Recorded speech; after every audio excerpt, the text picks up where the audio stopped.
Doctor Yunus দেশের নেতৃত্ব নেওয়ার আগে একটা ফুল স্কলারশিপ নিয়ে ইউএসএ তে পড়ালেখা করতে গিয়েছিলেন। তিনি যেই ফুল ব্রাইট স্কলারশিপ নিয়ে ইউএসএ তে পড়ালেখা করতে গিয়েছিলেন, সেই স্কলারশিপ আপনি কিভাবে পাবেন তা বলবো এই ভিডিওতে।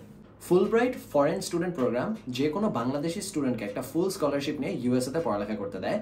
আপনি মাস্টার্স প্রোগ্রামটা ইউএসএ তে করতে পারবেন এই প্রোগ্রামের আন্ডারে। আপনার কোন কোন জিনিস থাকলে আপনি এই প্রোগ্রামটাতে অ্যাপ্লাই করতে পারবেন? প্রথমেই আপনার বাংলাদেশের যে কোনো পাবলিক বা প্রাইভেট ইউনিভার্সিটিতে 4 বছরের ব্যাচেলার্স ডিগ্রি কমপ্লিট করা থাকতে হবে। আপনার মিনিমাম 2 বছরের ওয়ার্ক এক্সপিরিয়েন্স থাকতে হবে।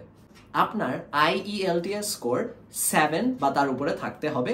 যে সময় আপনি অ্যাপ্লিকেশনটা করছেন সেই সময় আপনার বাংলাদেশে থাকতে হবে। এই প্রোগ্রামটায় চান্স পেতে হলে আপনার ইউএস এর কোনো কলেজ বা ইউনিভার্সিটির ডিগ্রি থাকতে পারবে না এবং আপনার বিদেশি কোনো মাস্টার্স ডিগ্রি থাকতে পারবে না। আপনার যদি বাংলাদেশি কোনো মাস্টার্স ডিগ্রি থাকে তাহলে ইটস অ্যাবসলিউটলি ফাইন। এইবার বলবো কিভাবে আপনি ফুল ব্রাইট স্কলারশিপে আপনার অ্যাপ্লিকেশনটা জমা দিবেন। আপনার একটা অনলাইন অ্যাপ্লিকেশন সম্পূর্ণভাবে কমপ্লিট করতে হবে। অনলাইন অ্যাপ্লিকেশনের পাশাপাশি আপনার ইউনিভার্সিটিতে ব্যাচেলার্স হোক কিংবা মাস্টার্স হোক, এটার ট্রান্সক্রিপ্টগুলো লাগবে এবং তার পাশাপাশি এগুলোর সার্টিফিকেটগুলোও লাগবে। 3 নম্বরে আপনাদের লাগবে হচ্ছে 3টা রেকমেন্ডেশন লেটার। আপনার যে কোনো 3 জনের কাছে আপনাদের রেকমেন্ডেশন লেটার নিতে হবে এবং তারা ফুল ব্রাইট স্কলার প্রোগ্রামের যে অনলাইন পোর্টালটা আছে সেইখানে তাদের অফিসিয়াল লেটার হেডে রেকমেন্ডেশন লেটারগুলো জমা দিবেন। 4 নম্বরে হলো একাডেমিক রেকর্ড ফর্ম। এই ফর্মটা ফুল ব্রাইট স্কলার প্রোগ্রামের অনলাইন অ্যাপ্লিকেশনেই আপনারা পাবেন। 5 নম্বরে হচ্ছে আপনার ভ্যালিড IELTS স্কোর। আপনার IELTS স্কোর যদি 7-এর উপরে হয় তাহলে আপনি ইজিলি এখানে অ্যাপ্লাই করে ফেলতে পারবেন।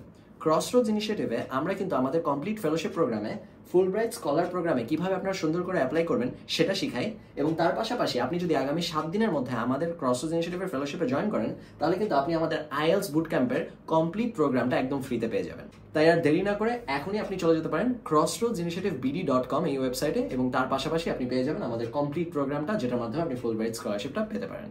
IELTS স্কোরের পাশাপাশি আপনার যদি একটা GRE স্কোর থাকে তাহলে খুবই ভালো, কারণ যাদের GRE স্কোর বা GMAT স্কোর ভালো হয়ে থাকে তাদেরকে ফুল ব্রাইট স্কলার প্রোগ্রামে একটা হাই কনসিডারেশন দেওয়া হয়ে থাকে। এইবার আপনাদেরকে বলবো যে অ্যাপ্লিকেশন টাইমলাইনটা কিরকম হয়ে থাকে। ধরেন আপনি এই বছর অ্যাপ্লাই করছেন 2024 সালে বা কিংবা 2025 সালে, আপনার প্রোগ্রামটা শুরু হবে আগামী বছর। তার মানে আমি যদি 2024 সালে অ্যাপ্লাই করি আমার প্রোগ্রাম শুরু হবে আগামী বছর মানে 2025 সালে। আপনাদের অ্যাপ্লিকেশনের সাধারণ ডেডলাইন হয় জুন মাসের 1 তারিখে। যেমন গত বছর 2023 সালে যে সময় অ্যাপ্লিকেশন ডেডলাইন কল করা হয়েছিল তখন অ্যাপ্লিকেশন ডেডলাইন ছিল 1 জুন 2023। এই অ্যাপ্লিকেশন ডেটটার মধ্যে আপনার এই সব কিছু কমপ্লিট করতে হয়।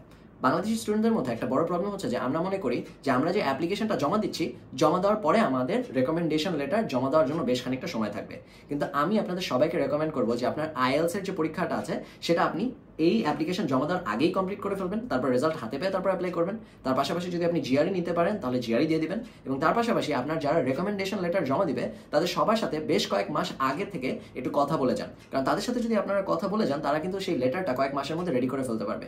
যেসব মানুষরা ভালো রেকমেন্ডেশন লেটার লেখে তারা কিন্তু আপনার পার্সোনাল যে অ্যাকমপ্লিশমেন্টগুলো এবং আপনার প্রফেশনাল অ্যাকমপ্লিশমেন্টগুলো দুটোকে জোড়া লাগিয়ে ভালো একটা লেটার জমা দেয়। তাই ফুল ব্রাইট প্রোগ্রামে আমি যাদেরকে যেতে দেখেছি তাদের নট অনলি একাডেমিক রেজাল্ট ভালো ছিল বাট তাদের এক্সট্রা কারিকুলার এঙ্গেজমেন্ট অনেক ভালো ছিল। তারা আইদার ডিবেটে জড়িত ছিল বা মডেল ইউনাইটেড নেশনসে জড়িত ছিল বা তারা কোনো রিসার্চ পাবলিকেশনসে জড়িত ছিল এবং তারা তাদের কমিউনিটিতে, তাদের ইউনিভার্সিটি কমিউনিটিতে হাই ইম্প্যাক্ট কিছু রোলে কাজে নিয়োজিত ছিল এবং তার পাশাপাশি তারা ওই রেকমেন্ডেশনগুলো নেওয়ার মাধ্যমে তারা কিন্তু প্রমাণ করতে পেরেছে যে তাদের ওয়ার্কিং এক্সপিরিয়েন্সও ছিল।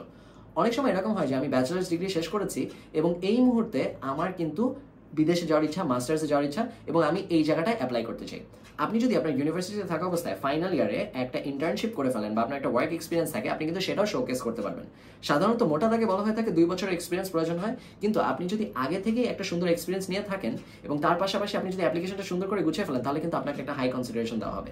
এই সম্পূর্ণ ডিটেলস যে কিভাবে করে আপনি আপনার অ্যাপ্লিকেশন গুছাবেন, তারপরে আপনি কিভাবে করে আপনার এসেগুলো লিখবেন, তারপরে আপনি কিভাবে করে আপনার প্রফেসরদের কাছে রেকমেন্ডেশন লেটার সিক করবেন এবং কিভাবে করে একটা সুন্দর রেকমেন্ডেশন লেটার ড্রাফট ক্রিয়েট করতে হয় প্রফেসরের সাথে, সবকিছু আমরা শিখাই ক্রসরোডস ইনিশিয়েটিভের ফেলোশিপ প্রোগ্রামে। ফেলোশিপ প্রোগ্রামটাতে একটা 50% ডিসকাউন্ট চলছে, যেখানে কিনা আমরা মাস্টার্সের স্টুডেন্ট এবং ব্যাচেলার্সের স্টুডেন্ট, বাংলাদেশের সকল ধরনের স্টুডেন্ট, স্কুল, কলেজ, ইউনিভার্সিটি সবাইকে ট্রেনিং প্রোভাইড করে থাকি এবং তার পাশাপাশি IELTS প্রোগ্রামের ট্রেনিংও দিয়ে থাকি।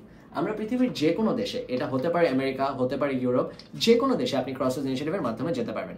তাই আর দেরি না করে এখনই চলে আসেন আমাদের crossroadsinitiativebd.com ওয়েবসাইটে এবং আপনিও চলে যেতে পারবেন ফুল ব্রাইট স্কলার প্রোগ্রামে এবং we will see you in the USA studying in your dream university with a full scholarship just like Dr. Yunus. See you in the next video. Love.